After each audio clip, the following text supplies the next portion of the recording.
Hi, I have a question. In your romantic relationship, are you the chaser or are you the chasee? Now, I ask that because personally, in mine, I've always tended to be the more assertive, forward one.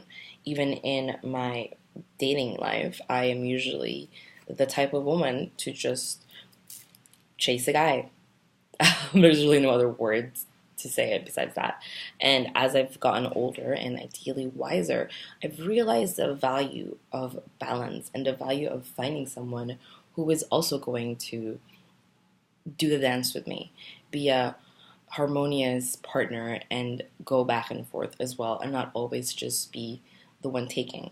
Um, I feel like it's programmed into people socially and through our environments, of course, to take on these roles. And if you take gender out of the equation, but traditionally, gender roles, but if you take that out of the equation, there's always going to be someone that is more of the caretaker in the relationship, and there's someone who's going to be more of the provider, or even it could even be both, which is just a lot to take on.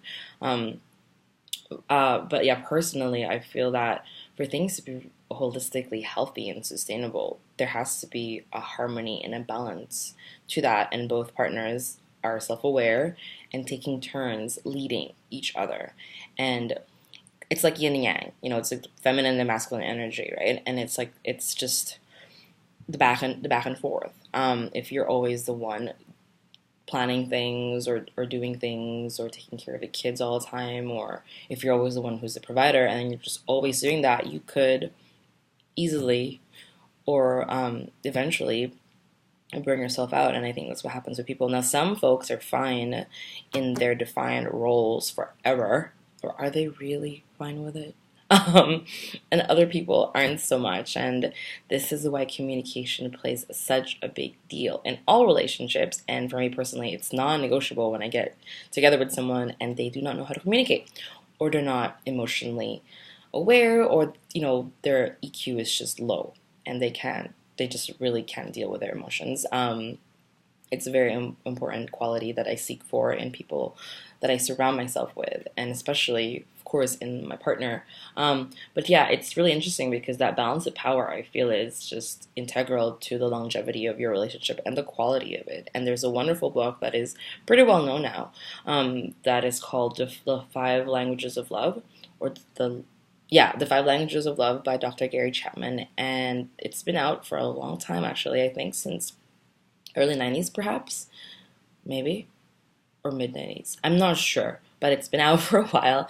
And I do know that when I came across it around 2000s, I bought like a few copies and I gave it out to my close girlfriends because the message for it was so clear, was that we each have, or we have a few love languages, and our partner's ideal job and interest is to learn ours and love us how we want to be loved, not how they think we should be loved.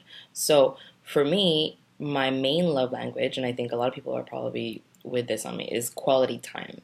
Now you can shower me with gifts, which are lovely and I appreciate. You can say things to me, which would be words of affirmation, but quality time is my first, or like my biggest love language. And if you're not spending time with me, if you're not like making time or trying or giving effort, then I don't feel loved, so to speak, right? And your partner's language is going to be different from yours. So if you are aware of what that is and fill that meter, or you make it your priority or your job really to be aware of that, I think that's going to make a huge difference in the quality of your relationships, right? But yeah, so I've become very expectant in positively expecting to attract and be with partners who are healthy in themselves, and it's very it's very much at the forefront of what I notice is when a person is a giver but they don't give to themselves. It's a very obvious thing that I see, and I would like to say that I am holistically selfish. I put my needs pretty much before most people, even if I could be quite giving and selfless. But the idea is like, if I don't take care of myself, then who's gonna?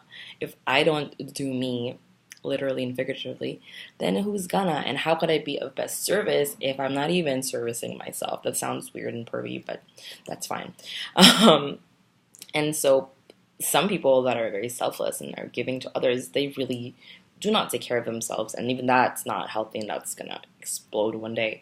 But I'm now deviating as usual. But yeah, so the chaser and the chasee, and what roles do you play in your relationships? And are you aware or open to this idea of having the balance or the balancing act? And is that something that you've been exploring? Are you capable of it? Are you completely happy and would prefer to just be the chasee or the chaser? Um, as in the one always receiving or the one always giving. But it's something to reflect upon, just as we go along this life, because I really definitely think that it affects the quality of our relationships. And if you're seeking more balance and harmony and ultimately more joy, that is something I would invite you guys to look into. So, Love Languages, the Five Love Languages by Dr. Gary Chapman. Check that out. It's very well received, and it is really quite simple ideas that it's just it should be taught in schools. There's so many things that are not taught in schools, but that is definitely one of them. But yeah, just observe you in your relationship. Are you know your role if you're the one that's being chased by your partner? It's pretty much established from the get go, and that's another thing. A lot of women expect to be chased, which I have very strong opinions about because I am the opposite. But it doesn't mean that I don't appreciate it. But yeah, rambling on this beautiful Monday in Whistler. I hope everyone's having a fantastic day.